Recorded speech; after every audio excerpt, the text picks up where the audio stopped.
Good afternoon, everyone, and welcome to Neenah's Second Vice President Candidate Forum.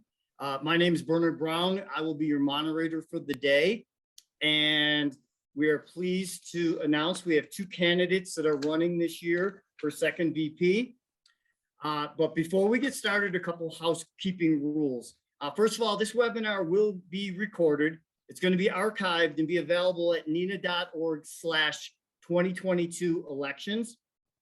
Let's make this interactive. If any of the attendees that are here with us today, if you have any questions, please put those questions into the Q&A and chat, and we'll be able to get through those and be able to ask the candidates after we go through our standard questions here in just a little bit. But we want you to put those questions in, and we'll get towards the end of the presentation.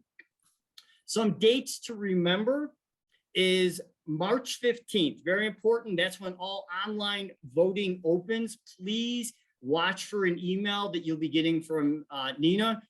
If for some reason you do not get that email, please check your spam and your junk mail. Sometimes, depending on how your agencies have their IT stuff set up, it may go there.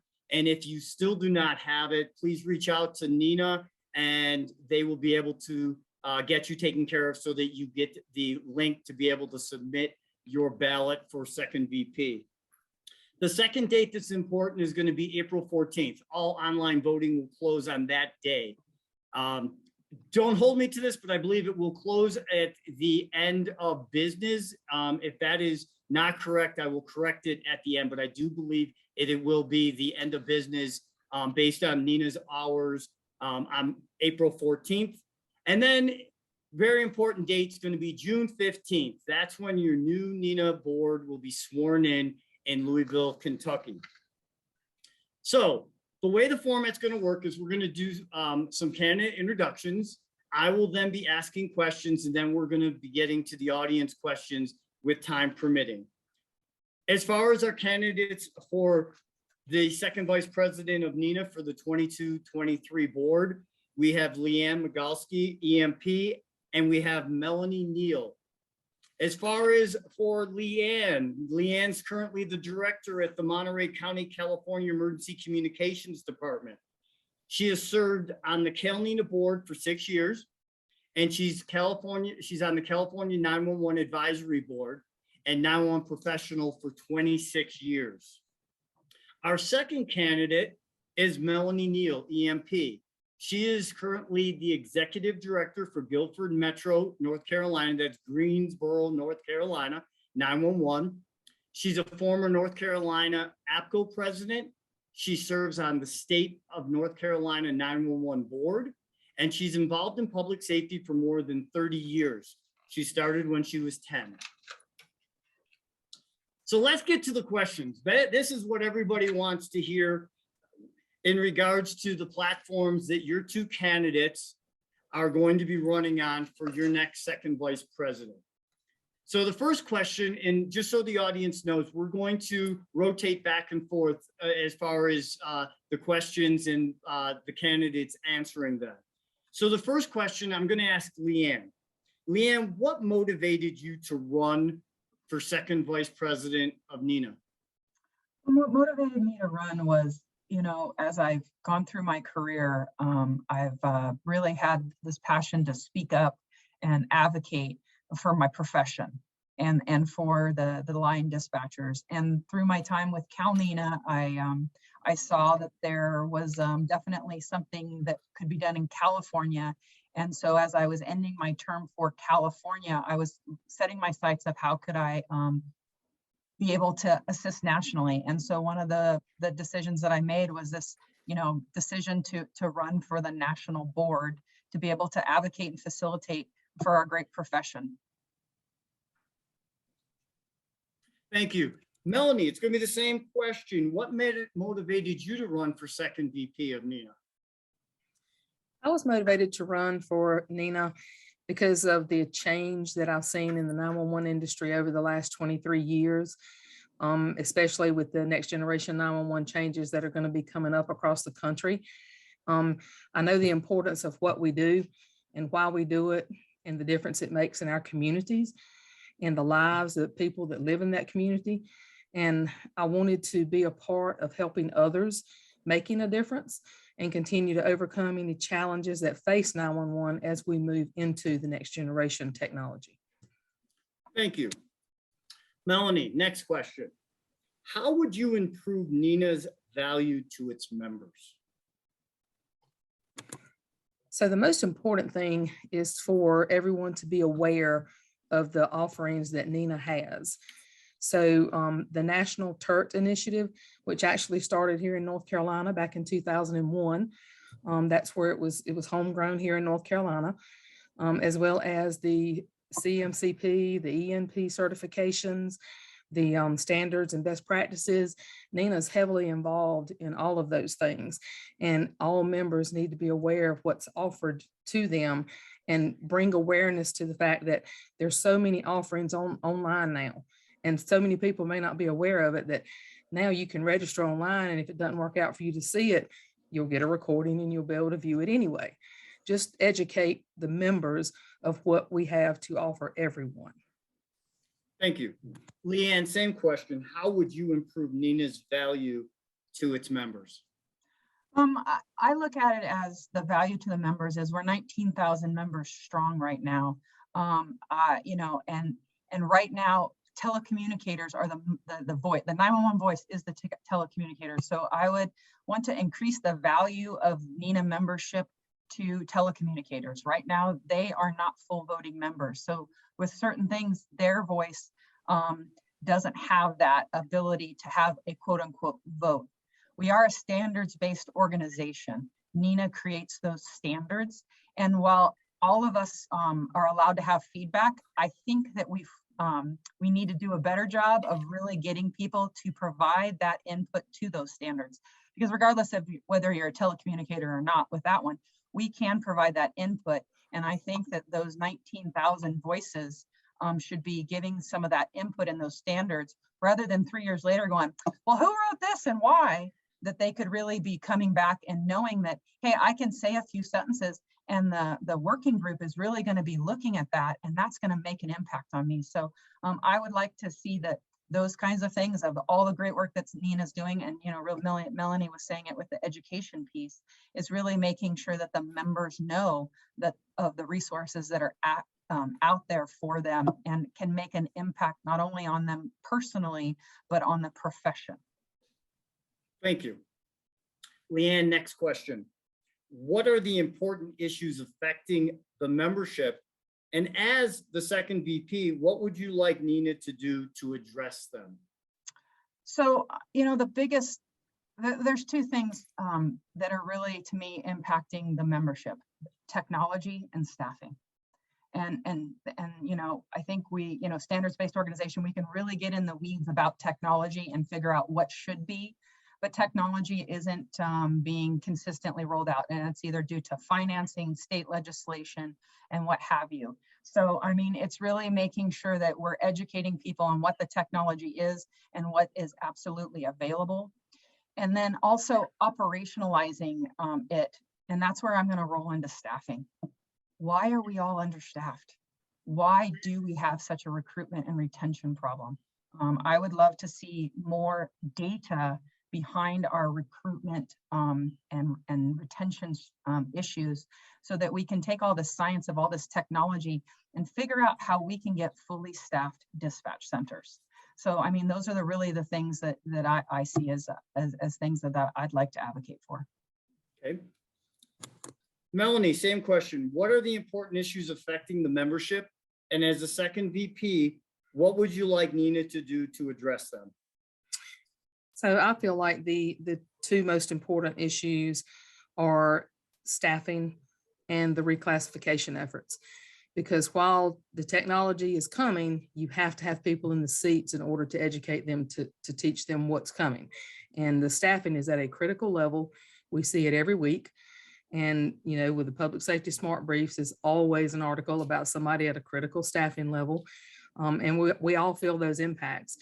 The reclassification efforts are the biggest thing that I feel NENA can continue to advocate for, because if we are recognized as public safety, that adds a level of professionalism that a general citizen will then feel like, hey, I want to go be a telecommunicator.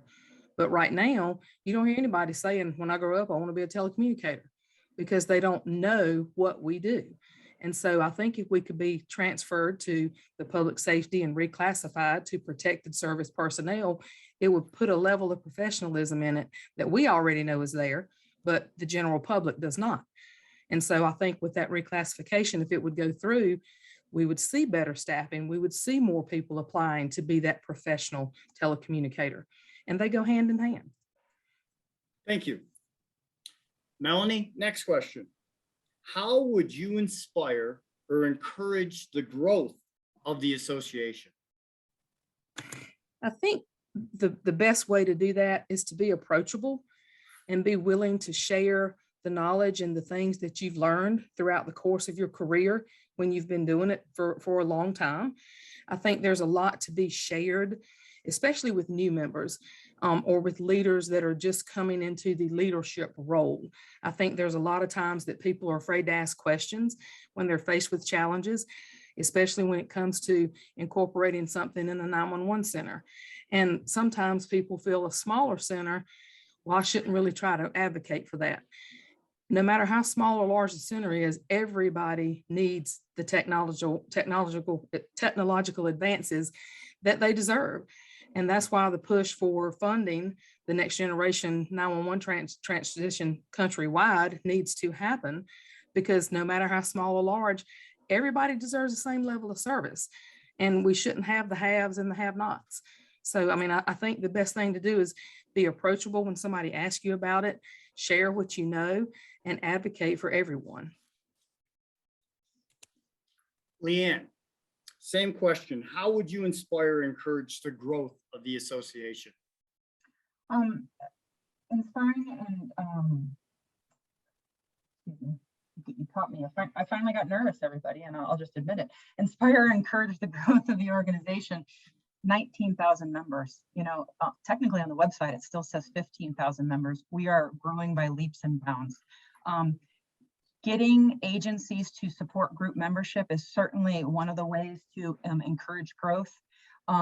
Also, really understanding the value of the programs that NENA has. The ENP, I think the ENP is one of the greatest ways to validate all of the hard work that dispatchers and supervisors and managers and the vendor partners do, that they can say that I am a true decathlete of this profession. So promoting and encouraging ENP opportunities, I think, is a great way to continue to inspire and encourage the growth of the association.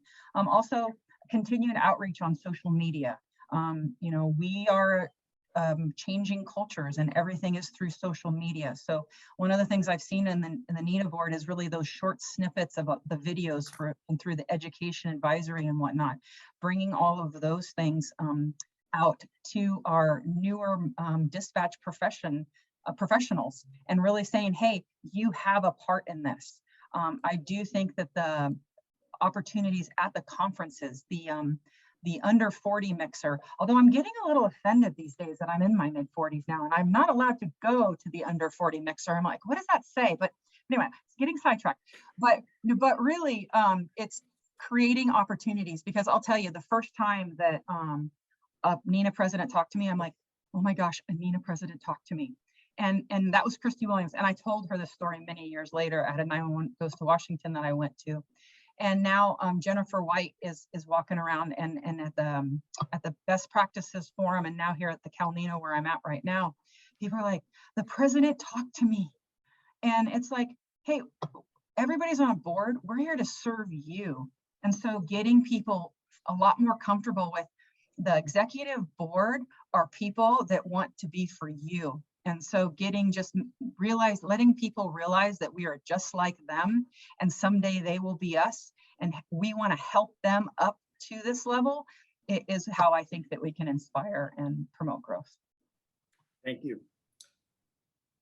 I'm going to give you both just a real quick break. If you need to get a sip of water or something, I just want to check with Dan real quick and see and remind everybody. So those in the attendance, please, if you have questions, this is your opportunity. Please take advantage of your time with the candidates to get your questions in.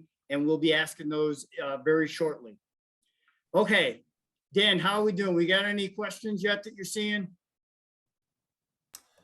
Just got one that came in. Can you see that? Do you want to read it, or do you want me to? Well, I just want to make sure we're getting questions and reminder them. I see Got that it. Mr. Cobb had sent one in, and we will definitely get to that question. But if everyone can please get those into Dan, and we'll make sure we get those questions to your candidates. All right, ladies, back to my questions. And Leanne, you're next.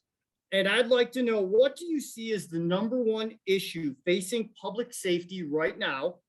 And what can NENA do to address or better address it? And I know you've touched on some, both of you have touched on some very sensitive topics right now within the industry. So we'd like to hear what your feelings are on this question. Wow, I mean, just to pick one, and it is really hard, but we've got to staff these dispatch centers. We have to give the people some ability to have a work-life balance. So through the advocacy, outreach, and education of people to join this career, but then also stay in this career. Oftentimes, if we did this thing with all of our folks at my agents, we did stay interviews. So it's like, what makes you stay other than money? And they're like, I love my job. I really love my job. And so we need to find that passion and be able to bring that. And that is facing us. We are in the great resignation right now. We have, and we're in this time of next generation is coming, it's coming, it's here.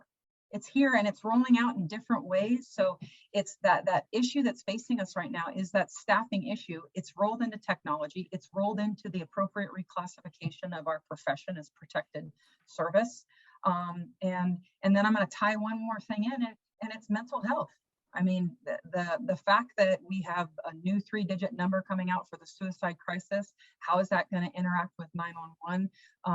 All of these things, to me, they all come back to our staffing, which again is the most important thing. But we have to be vigilant, and I believe NENA has to be able to have the voice to help guide the profession to face this issue. Thank you. Melanie, same question. What do you see as the #1 issue facing public safety right now?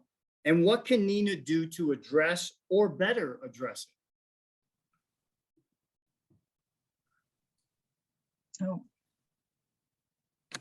So the #1 issue facing all of public safety now is indeed staffing. We see it across law enforcement, EMS. I mean, just here locally, our police officers have over 50 vacancies on patrol. Our EMTs, as of last week, had 29 vacancies. That only creates more stress on the telecommunicator to not have someone to send to a call for service. And so staffing of all of public safety is the #1 issue. I think NENA can stand behind the fact of reclassifying and helping staff based on the reclassification. Again, in my opinion, it ups that professionalism for people to know, if I go to work at a 911 center, I'm considered public safety. I think that really ups the game. And I think that would help more than anything is to continue to advocate for reclassification for 911. Thank you. All right, quick reminder, I'm seeing we have 38 participants. I have 2 questions that are sitting in the Q&A that we're going to ask very shortly. Please, ladies and gentlemen, this is your association. This is your opportunity to ask the candidates your questions. So get those into the Q&A because we're going to be getting to them real shortly. All right, Melanie, you're up next. Question, what would you identify as 3 of your strengths and core values that you would bring to the NENA board and ultimately to the membership? So first and foremost would be my belief in partnerships and engagement with other public safety agencies. Collaborative efforts generally garner much more support than just trying to do things one way. So I think collaboration is my first. My second would be believing in investing in your people and their growth. So, while we have a need to continue to staff our centers, We also need to continue to invest in those employees that are already here and that have been here for quite some time. And third is definitely community engagement. I see strongly that our community as a whole, if we educate them on what we need, they will advocate for you. I have personally had members of our community vouch for what we need, and then they celebrate our successes when we have that. And it's very important to have that community engagement. So those would be my top three. Thank you. Leanne, same question. What would you identify as three of your strengths or core values that you would bring to the NENA board and ultimately to the membership? I think all of our decisions are based on our values. And I think one of the first values that I want to talk about is honesty. I have no poker face. And so I don't win very often at poker, but in my profession, that ability to have that value of honesty, I'm going to tell you what I think, good, bad, or indifferent. But I also, if I am wrong, I will be the first one to acknowledge that, and we'll work to build trust, which is the next one. Building trust with the honesty is the ability, that to me, creating trust with your team at work, creating trust with the executive board, creating trust with the other professional organizations like APCO, the police chiefs, the sheriff's association. Creating that trust is also important. And the last one is family. Both the family of my family in the my dispatch agency, my family of the other dispatch agencies I work for, our law enforcement and fire partners, and the boards and the different work groups I'm on. We're all family. And when you treat people like family, you're going to take care of them. So family, honesty, and integrity, or I'm sorry, trust. Okay. It's okay. Ladies, that is the end of my questions for now. Again, we have 38 participants. If people are nervous to put out a question, I promise I won't identify the individual that put the question in the Q&A if that makes them nervous. But I know that there's people out there that do have questions, and I really hope you'll take the opportunity to ask the two candidates. So we're going to jump into the few questions I do have. So Leanne, I'm going to start with you first. The question from the audience is, how important is it for you to have your EMP certification?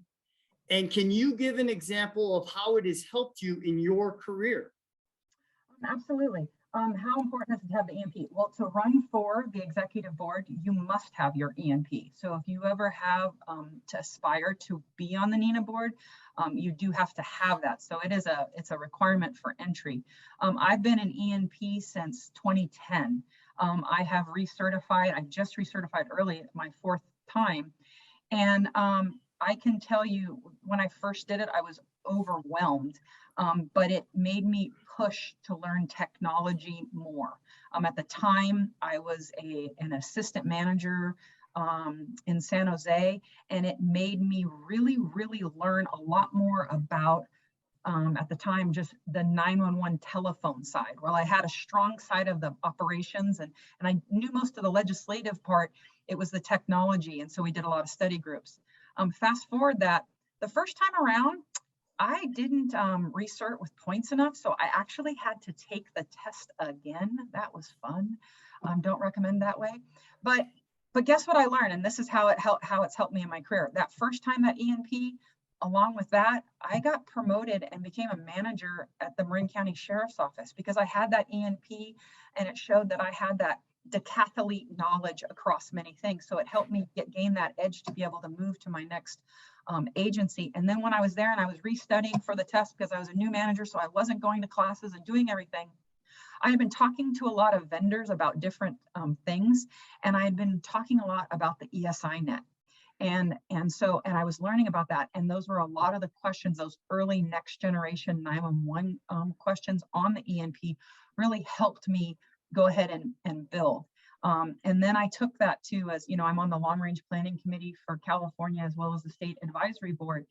And saying that I'm an ENP and saying I can be able to speak articulately about technology and operations and legislation, it gives you that little bit of, hey, it's okay, you know what you're talking about, you know, you are that ENP.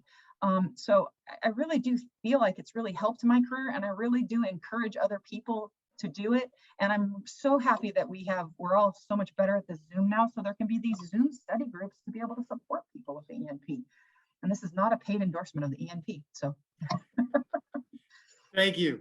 Melanie, same question. How important is it for you to have your ENP certification? And can you give an example of how it helped you in your career?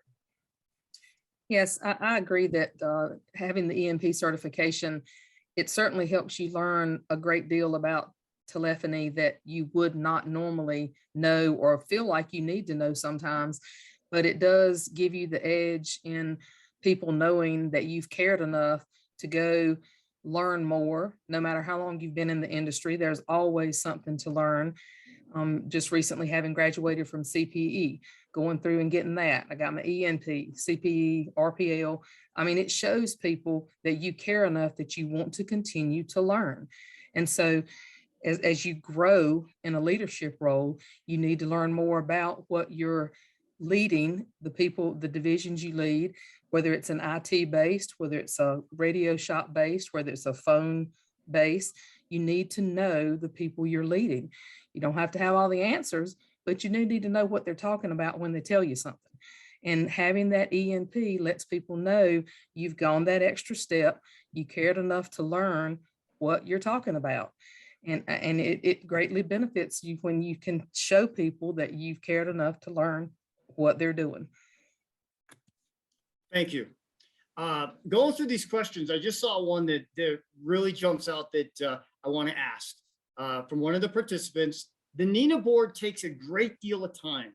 Are you prepared to accommodate the demands of serving on the board and doing your day-to-day job at your agency? Melanie, I'm sorry. Thank you. Yes, I am prepared for that. I'm well aware that being on a national board takes a great deal of time, and I have a great team of managers under me that can manage my day-to-day stuff if I need to be anywhere. I trust them. I have placed them in these positions for a reason, and I have every bit of faith that no matter how much I'm gone, they will be able to manage anything that comes up, and I trust them to do that. Leanne, same question. The NENA board takes a great deal of time. Are you prepared to accommodate the demands of the board and your day-to-day job? Yes, I kind of knew, and I had prepared and watched and planned for this. Monterey County is a very supportive employer. They really do value having people represent them outside of the community. So I have the support from the utmost level of my organization, as well as I have a great group of managers that will support the day-to-day.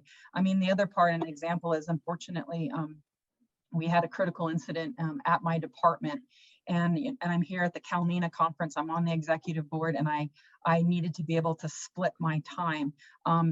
Due to the ability to be remote, I've been able to demonstrate through, unfortunately, this incident and other incidents that I can balance my time, and I have been doing that at the state level, and I completely recognize that on the executive level, there is a much more travel and time zones for meetings and whatnot, and I've fully prepared for that and talked to my staff about in the event that I am successful in this run.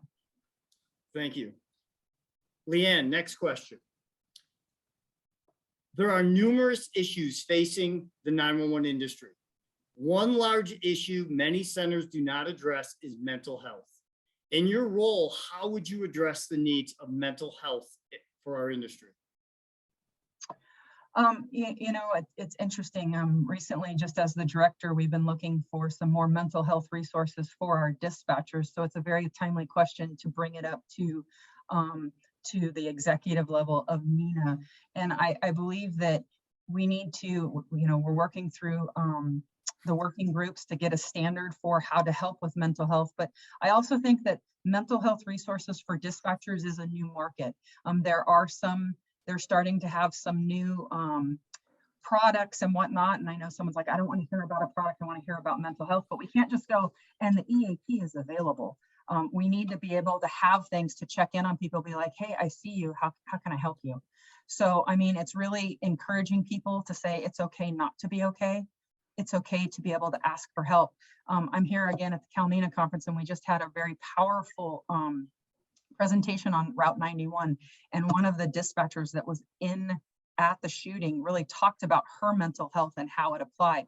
And so I think that we need to be able to really talk about these things, because one of the things that I had just a takeaway from that was, she's like, hey, my managers and my supervisors didn't reach out to me. You know why they didn't? Because they didn't know what to say. So how are we prepared to deal with mental health? We need to say something. And if we're afraid to say the wrong thing, let's say it anyway, because and talk about it, and to be able to make things better. We also have this push with 988. And I do think things are going to change for our mental health for 988. And that also includes helping dispatchers. Thank you. Melanie, same question. There are numerous issues facing the 911 industry. One large issue is that many centers do not address mental health. In your role, how would you address the needs of mental health for our industry? So one of the primary ways is to offer more than what is normal for an EAP program. One of the things that we've been very successful with here in Greensboro and Guilford County is that just in September, public safety agencies only at that time were given a new network. And this was absolutely incredible for us to be included, because it offered 10 free mental health sessions per event. So any traumatic event that any of our employees are involved in, they have 10 free sessions.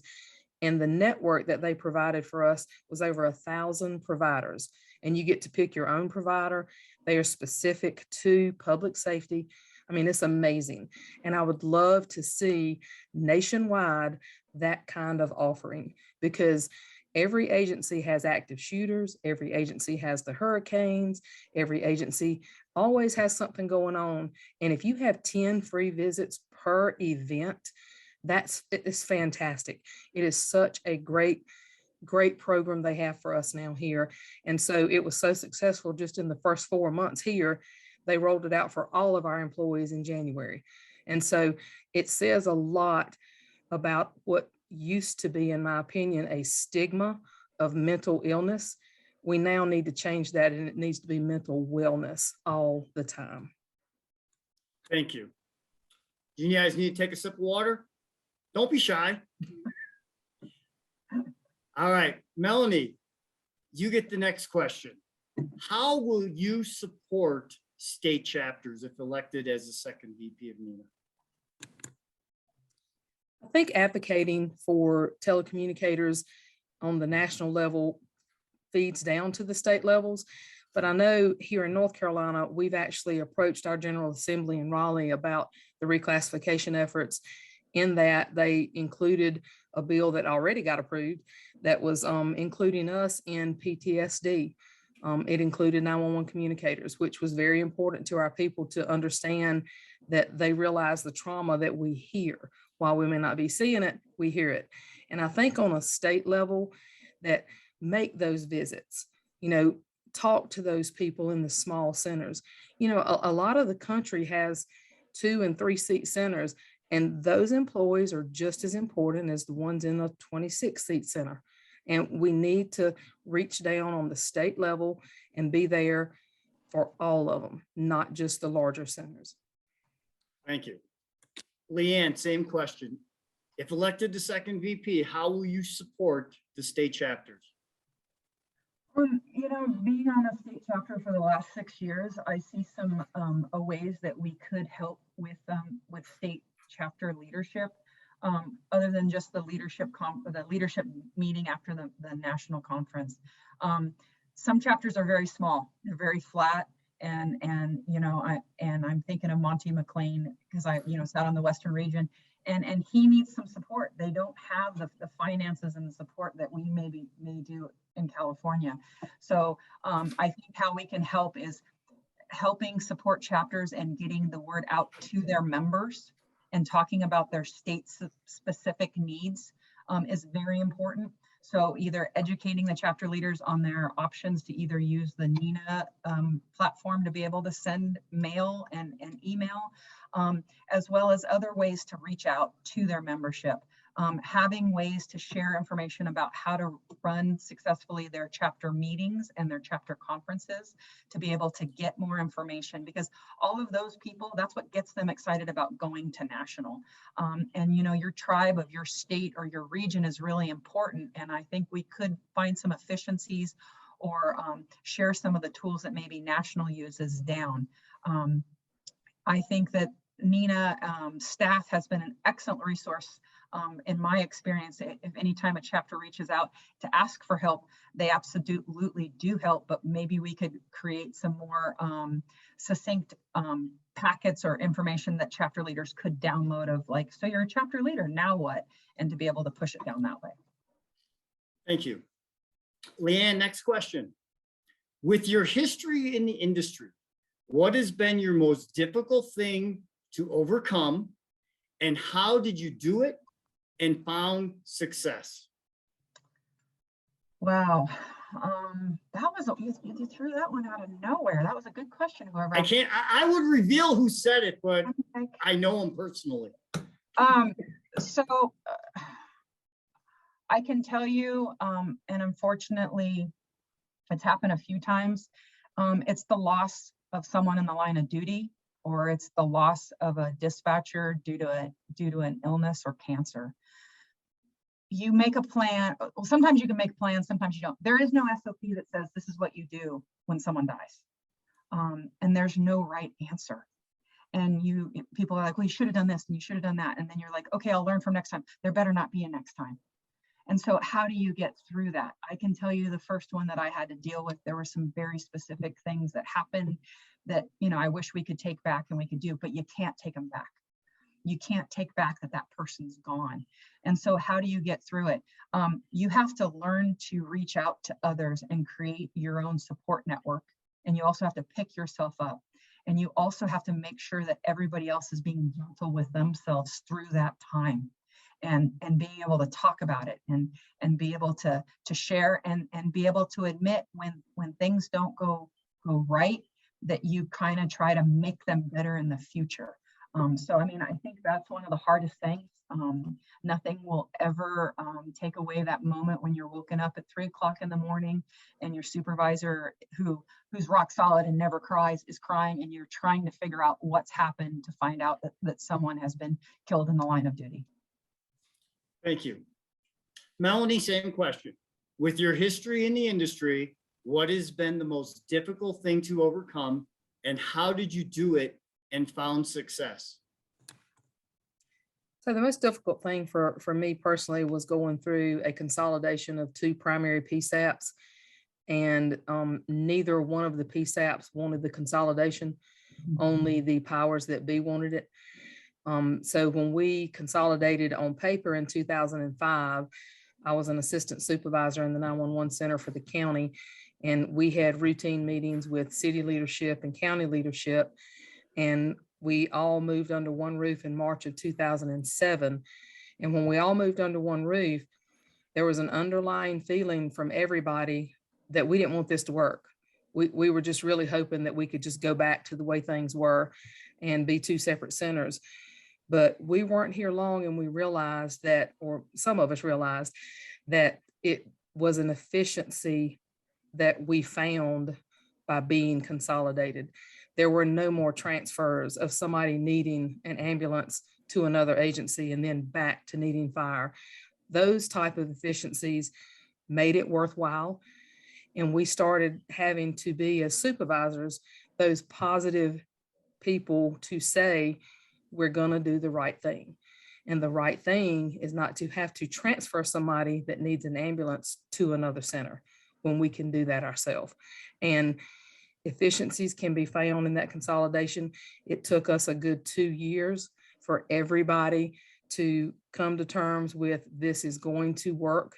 We're going to work. And now, I mean, it is a wonderful success story here in North Carolina. So consolidation was definitely the hardest thing that I've been through. We overcame the negativity, the ones that wanted it to go away. And it's just, that was definitely the hardest thing I've had to go through in this role. Thank you, ladies. Next question. Melanie, there is and has been some disconnect between APCO International and the NENA boards. How will you work better to bridge the gaps between the two organizations and to ensure we are continuing to work together and not working against each other? So I think the primary thing that will help is collaboration. When I talked about that earlier, our state chapters work very, very well together, and there is not a lot of disconnect when it comes to meetings, conferences, and those type of things.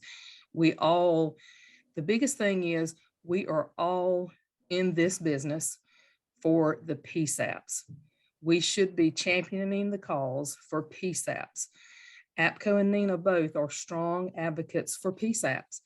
And that's where the focus needs to remain, is on the people that are dealing with these calls day in, day out. And we need to do the best thing for them, because in the end, that's who's impacted. There's been a perceived, rub, so to speak, for years, but I've never seen that. I mean, I hear it, and I've just never witnessed either board being that way. And so I just think, to reach out and try to collaborate as best you can. We need to leave the lines of communication open. We don't have to agree on everything. I mean, nobody ever does. But I think if the chapter and the memberships see that we're trying to do the right thing for the PSAPs, I think that will get a lot of collaboration going. Thank you. Leanne, same question. There is and has been some disconnect between APCO International and the NENA boards.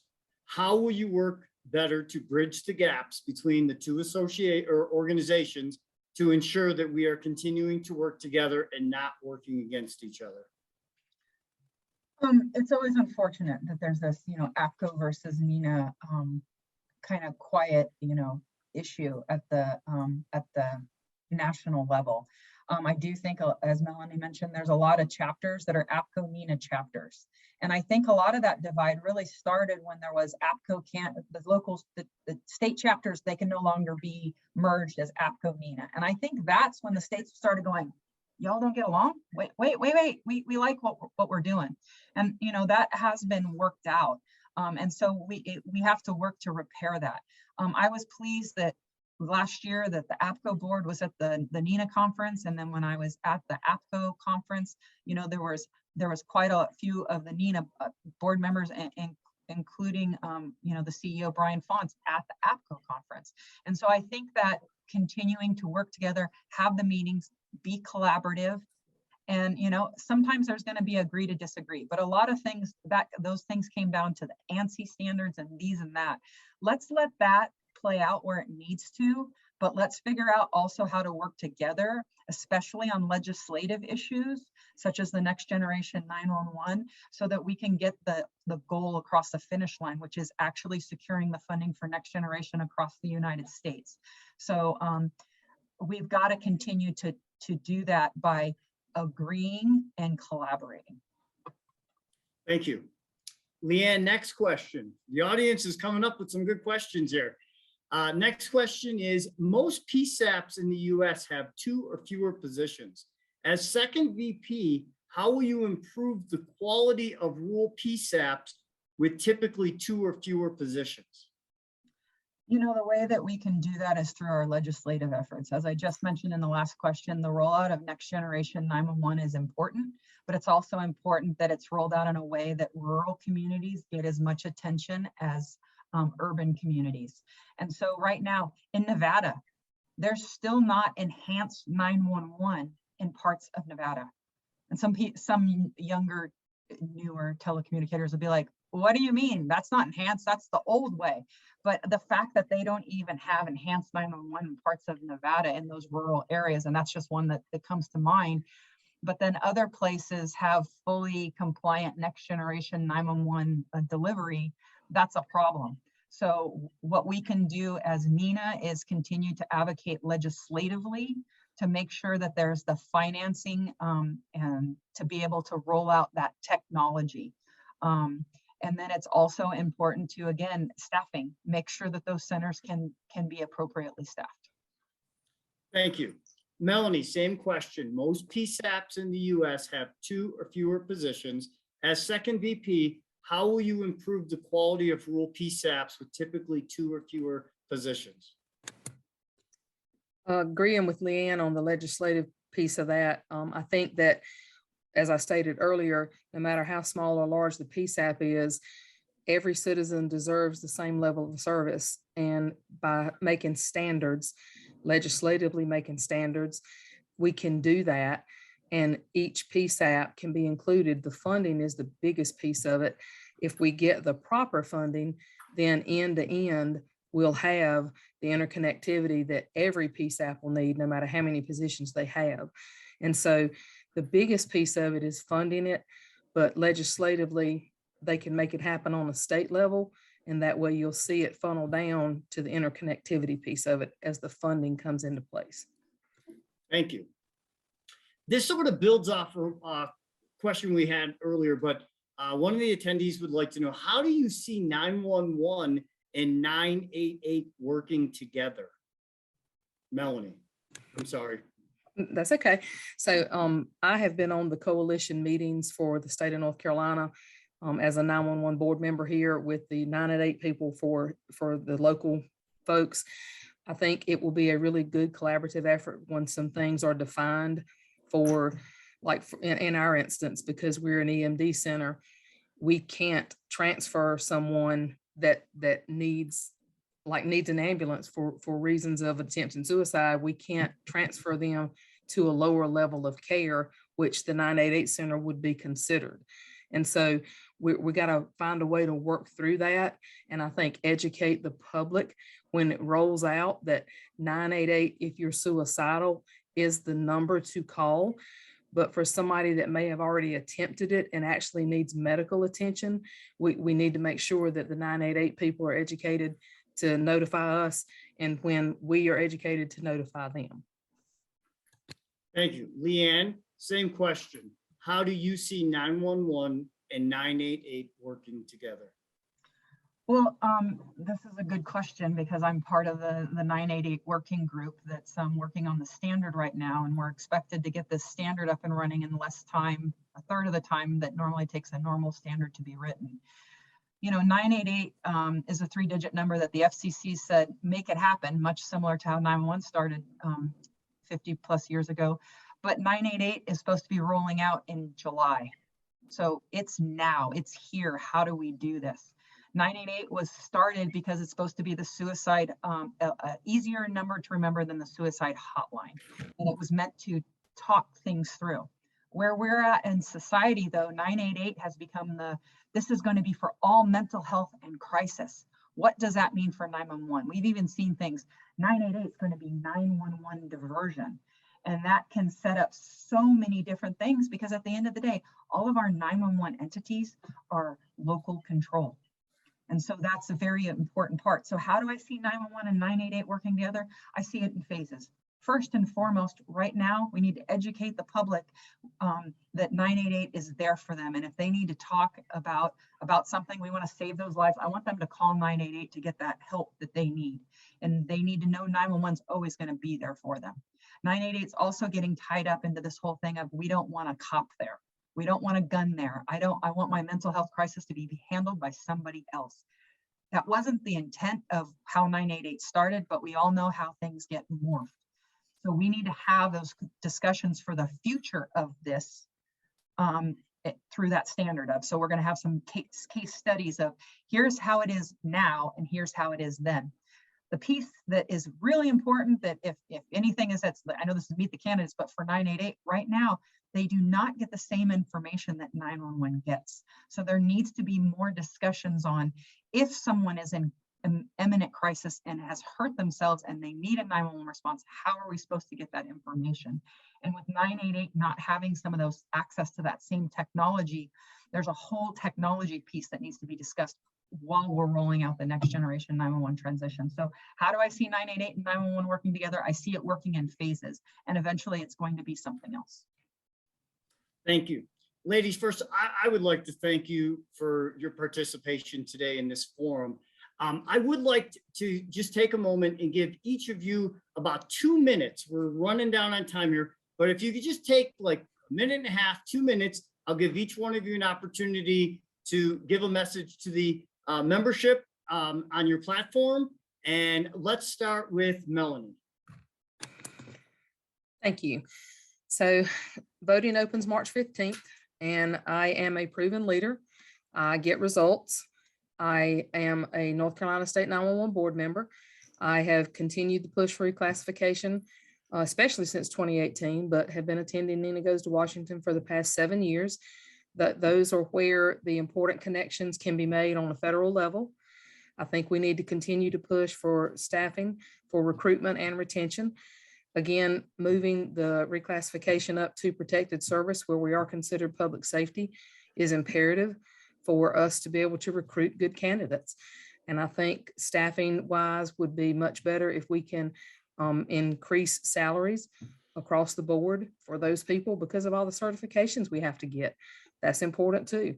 We can push reclassification efforts for that reason alone. I mean, when you talk about all the certifications that 911 communicators have to get today, that's up in the game. I mean, they deserve to be paid for that. So I would appreciate anybody's vote when it opens March the 15th. Thank you. Thank you. Leanne? Thank you for your time and spending the last hour with us. I'm going to give a few seconds. Melanie is a great lady, and she and I have been kind of like both in this for the last, it feels like 6 months doing this. So, you know, I have a lot of the same certifications. We're like this very similar, you know, directors on each side of the country. 26 years in the industry, 4 agencies, 6-year chapter leader, 911 advisory board member, long range planning committee member, and you know, 988 working group. Passionate about the profession, and have been successful in California in getting the title of first responder. When I was president, we were able to get a lobbyist to really start to advocate for ourselves in California. And we have that title of first responder now. That I was so proud that we gave ourselves a round of applause at this NENA chapter that's here today, to be able to say we are first responders. But we need to take that to the national level to get that recognition of being appropriately classified as a protected classification, so that we can get that staffing and we can get that recruitment retention. I have and I will continue to ask the tough questions of both our industry leaders and legislators. I'm a straight shooter. I will take the time to ask those questions that everybody else is not so sure of how to do it. I'm going to go ahead and do that. I'm also going to take the time to listen to you, the NENA member, the dispatch professional, and I want to make sure that we can clear every road speed bump so that the people in the center can do the best job that they can do. And I really do love this organization, and I love this profession, and thank you for taking this time. Ladies, thank you. And I personally wish both of you nothing but the best. I think whoever wins, the association wins. And if you don't, run again next year. I cannot tell you, don't give up, keep your passion, and run the following year. Some other things is, as Melanie and Leanne said, don't forget, online voting starts on March the 15th. It will close at the end of business on April 14th. And please be in Louisville, June 11th through 16th for your NENA 2022 to see your new 22-23 board sworn in. I thank all the attendees. Also, remember, this was recorded, so if any of your folks in your agency or bordering agencies that you speak to, they can go back and they'll be able to watch this forum that was recorded today. I thank everybody. Everyone have a wonderful and blessed day, and best of luck. And